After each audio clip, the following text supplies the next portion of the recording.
për të bërë lojtari mirë brigji për shembull, është duhet të humbasësh ja 2 milion neshje.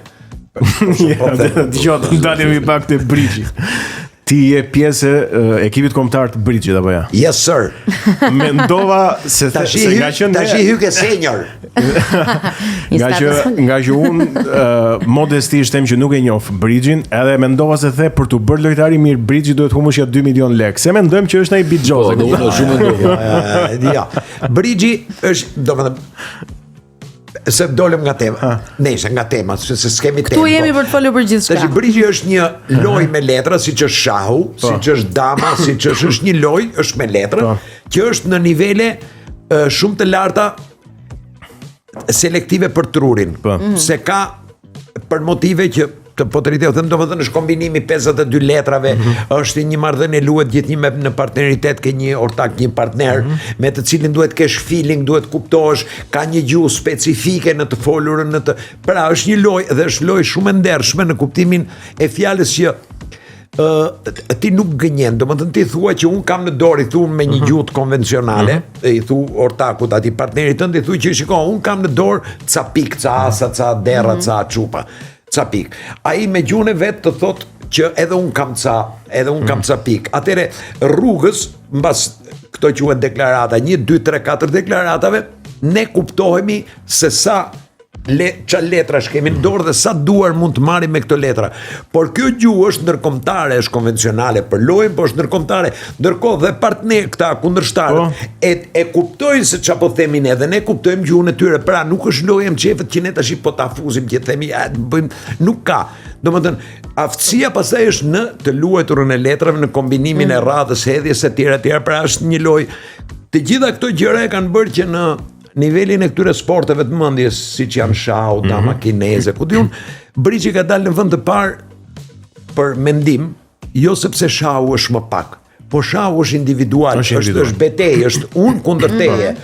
Kurse brigji, në brigj ka një gjë, është bashkëveprim dhe në brigj ka një gjë që ne të dy, për shembull nëse jemi partner, nuk luajmë kundër këtyre të dyve, sepse kur bëhet një kampionat brigji, mund të jenë 200 tavolina me nga 4 vetë, që luajnë të gjithë po të njëjtën ndarje letre, pra nëse ne kemi një ndarje letrash të përcaktuar, ke të gjitha tavolinët është po kjo ndarje letrash, dhe në fundit fiton ai që këtë ndarje letrash e ka luajtur më mirë. Me një fjalë është si puna atletikës që rreshtohen 8 veta dhe kush deli pari në 100, dhe aty ti nuk je kundër atij, nuk je si në boks apo si në basketbol apo si që luaj kundër këtij. Pra është kush deli pari, nuk e ke. Pra është kush deli pari, pra është merit apo pikërisht.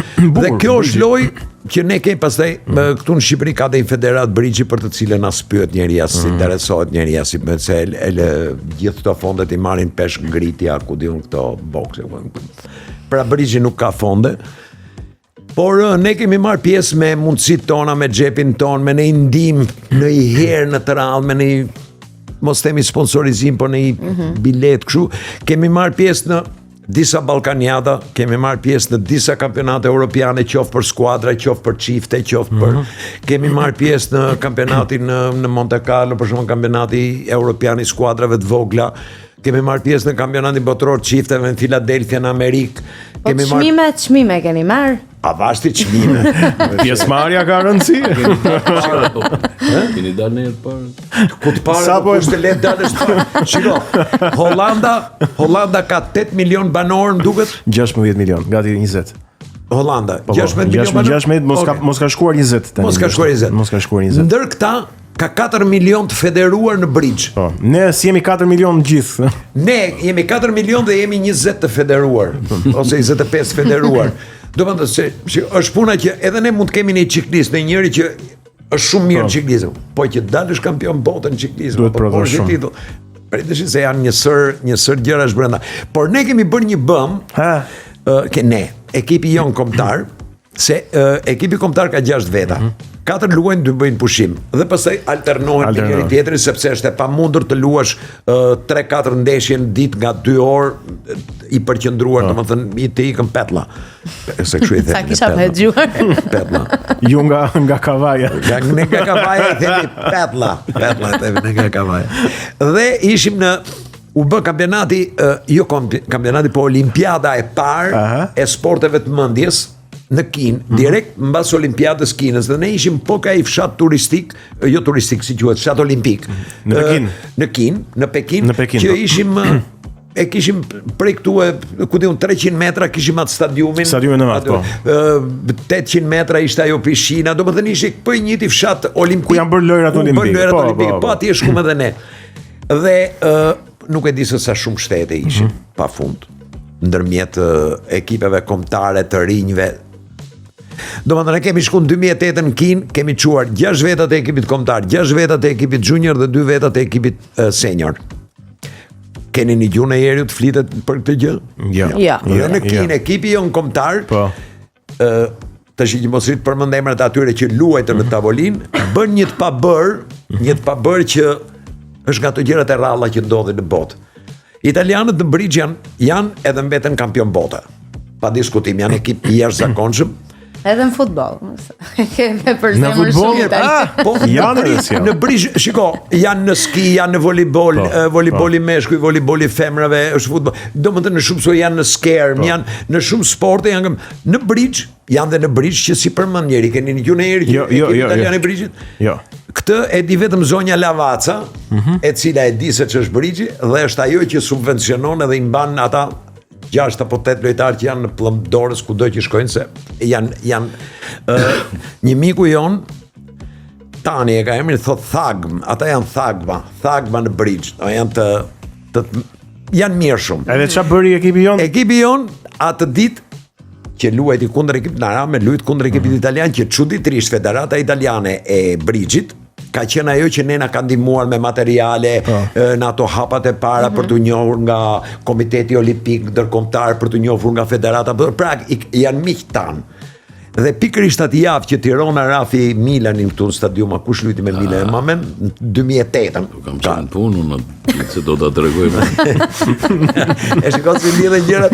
Pikërisht atë ditë ekipi jon kombëtar rafi kampion të botës italianët, të cilët ishin dhe mbetën po kampion bote, humbën vetëm një ndeshje. Po. Ajsa kur marrin ndeshje, njëri nga ato të ekipit, nuk e takova në korridor. Ore tha, ç'a keni me ne ju, tha? Me çili ore mirë që rafët Milanin në Tiranë, tha, po me ne këtu ç'patët po ata. Me ne ç'patët po pashu erdhini. Jo më e pa imagjinueshme, nuk e besonin dot. Me këmbë me duara që italianë. neve, po me këmbë me duara natyrisht, atë italianët që do i prisin durët se ishte flagosta me çfarë do flasun. Ne mund të jemi pak vërtet, po jemi të mirë, jemi cilësor. Sasia ajo gjithmonë lidhet me cilësinë. Edhe në një kontekst tjetër, jemi gjithnjë më të mirët neve. Ku? Atë kur ikim për ski, edhe në ski jemi shumë të mirë. Eni, Mandi ka bridge-in. Ti çfarë ke? Një gjë që e ke shumë për zemër. Futbollin? Gratë. Skit. Ja, ato që kanë menje veti thot për mu. Nuk e di, kam pas futbollin, tash s'kam vetëm muzikën kam. Tani Vetëm për tani. muzikën. Po ç'a ndodhi atë ditë që Rafi Raf Milani këtu. Se ku është Rafi Tirana, ku Tirana po. Jo më se Rafi. Gramozi kishte me Realin, jo, s'ka lidhje, ha. 2-2 më duket dolën. Nuk e di më, jo me është Rafu. Që erdhi Ronaldinho këtu, e mba mend apo? Jo, nuk e di më, unë isha në Pekin. Apo është tjetër ajo? Apo ti ishe në Pekin, më fal. Isha në Pekin. Ajo ka qenë Gramozi më duket, kur ka lut Gramozi, kur luti Milani, un kam qenë në punë. Po. Ke Sheratoni. Po. Edhe erdhi ekipi Milanit aty. Mbas ndeshjes, erdhën gjithë Maldini që ishin këtu Galeani, ul poshtë boksit. Ampori mua, marrë uli që kësën këta ul me tash, jam në punë. Po me forta ishte njëri nga këta shqiptarët. Erdhe, të lutem, tha. Ma bën një qikat e himnin e Milanit. Tash nuk e lut me si ku ti. Mund tash vetëm atë kongën e Tiranës, si knoi Boneci ti. Ku ta gjej kongën e Milanit, unë ta bëj me kitare këtu më vllai tash. Shiko, Eni se më kujtove një gjë që ne ndoshta është pak edhe kulturore për ne shqiptarët. Për shembull, me DJ-n e kemi zakonisht. Po. Ma marr ma vej çik të këngën. Mbase ndodhe edhe me këngëtarët live, do ma këndoshi çik këtë. Po, sa herë. Do më tregosh ndoshta situatat më të çuditshme që të kanë ndodhur disa prej tyre. Do të tregoj, ka qenë shumë Valentini në një hotel në Keshkëm i Kavajës. Që quhet Belvedere, nuk e di a keni qenë ai. Belvedere kanë gjithë Shqipërinë, Po, ajo ka qenë e para. Nejse. Hudin I lekët Belvederës. Ai lokal ishte plot. Dhe vjen njëri. Pash me gruan, unë ndërkohë isha duke këndu. Ai ishte nga Shijaku. Edhe fut sa lekë xhepi. Unë sa shumë do, nuk ju as po ju përgjigja dhe më thot mu. Kape një qik çunat e Shijakut. Ne me kitare, çunat e Shijakut do kërnete, do lloj gjë. Iku kjo, shkoj ul atje, ishte edhe tip problematik. Gjeti venën dhe nga fundi. Mbaroj qa këngën unë. Çuna të Shijakut. Çunat e Shijakut.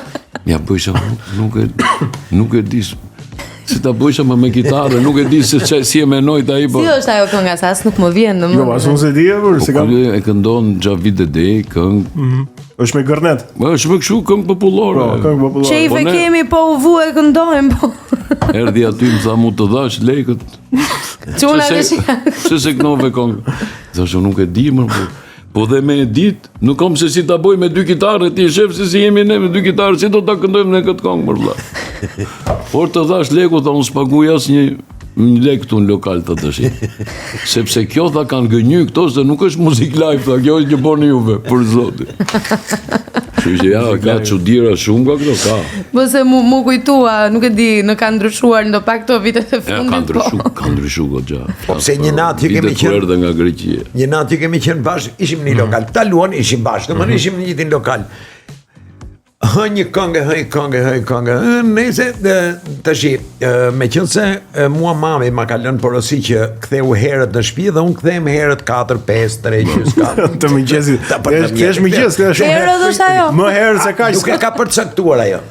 E rëndësishme është mos I shkosh në orën 11:30. Kemi pasi shokne që kam qef t'ja përmend dhe emrin Tit Klosi. Tit Klosi ishte një personazh shumë I dashur, shumë I ëmbël, me shumë humor dhe po ishte e kishte qef jetën e natës, si kundër I raft pikat I që se ka qef. Dhe një ditë, një natë, një mëngjes, hyn në shtëpi ora 5 pa I çerek, mamaja zgjuar për çudi. E pa në korridor dhe I tha Titi, të raft të pika, tha që s'erdhe një herë në shtëpi. Titi ishte edhe pak I dehur, edhe me shumë humor gjithë, dhe I tha mama, 5 ora më herët se kaq. Kur të vi më herë? Kështu që një nga këto natë, nga këto netët e shkonte ora herët, këta luanin në një lokal, ishim edhe ne. Shkoj ora një 4, e mbyllën më se ju erdhi këtu, tash I pa u lodhen më. Që në forjo e ka bërë me gjithmen kjo. Kur u ngret njëri shoku jon dhe ai, nuk është se ishte në një nga Shijaku, e kuptoj që do të çuan dia. U çu, edhe kishte pirën që kupton, e shkoj, e një gjotha. Në qafsta tash I boni I kong tha për qefin tuj. Imagjinoni ju ora 5 e mjesit ne me si po mlisim ato vegla që fillon në orë 9. Se këta deri në atë kohë I ran për qefin e vet, kuptoj marunat e programit se kuptohet kanë një skaletë. Dhe pastaj fillon duke kënu për qefin e vet sepse nganjëherë të rëmben dhe kjo darka që fillon kënon I kong më shumë, është ambienti I bukur. Kulmi ishte që këtyre masi ju kishin marru fuqia, zëri, dhe gjë, erdhi tha boni kong për qefin tuj. Në gjë, është qesh deri në 8 pa I çerek të mjesit. Pa fund, ha? E bukur. Kënga nuk u këndua si për Po fund. ç'të këndon më ja. Kishim ledh veglat, ma jena gjeti kështu në moment se kitarat brenda, domethënë po bëjim gati me ik. Si ishte ajo Mandi, ju kishte I petlla. Petlla. Mandi. Me qenë se jemi në Sa radio. serioz u bë. Ja, me. Po, unë bëjmë serios, se kështu e filloj, gjithë jetën e kam filluar seriozisht. Rrugës, Si dihet. Me radio, grua apo dashnore? Për ty. 20 vjet më gruaj bi. jo, më bërë një pyetje që jemi në një pozicion, në një radio, në një moment që nuk e them dot ashtu si kundër do kisha qef ta thoshja. Po ne do donim ta dëgjonim ashtu si ti do doje ta thosha. Unë po e them ti daç hiqen daç më. Radio është si kiç I dorës. Nuk ka krahasim me asgjë. Këtë në daç mbajeni, daç hiqeni, nuk di të them. Domethënë nganjëherë kjo është metafore, kupton? Patjetër. Për të kuptuar rëndësinë. Ne në Kavaj themi Nuk të lënë metaforikamente parlando. Radio është një magji e llojit vet. Është po aq magji sa ç'është libri. Një njeri që do muzikën, që do radion, që do dhe librin, sepse janë dy gjëra që shkojnë të dyja bashkë. Radio të jep mundësinë të thuash ato gjëra që do t'i thuash, ashtu si do t'i thuash, kur do t'i thuash dhe kujt duash t'ia thuash. Vetëm se kjo e fundit ka një kleçk të vogël. Mund t'ia thuash kujtdo që ke qef t'ia thuash, po varet se kush ka qef të dëgjojë pastaj. E vërtet. Kjo është e fundit. Ai që do me të një gjë, ai që nuk do pastaj kjo s'ka rëndësi. Shiko, Është fuqi, është realisht fuqi Absolutisht. radio dhe nuk e di pse në mendje më erdhi tani ajo situata e krijuar atëherë me luftën e botëve. Pra, një emision radiofonik e shkundi të gjithë qytetin edhe i vendosi në një panik të jashtëzakonshëm sepse u keq interpretuar gjithçka që po thuhej aty.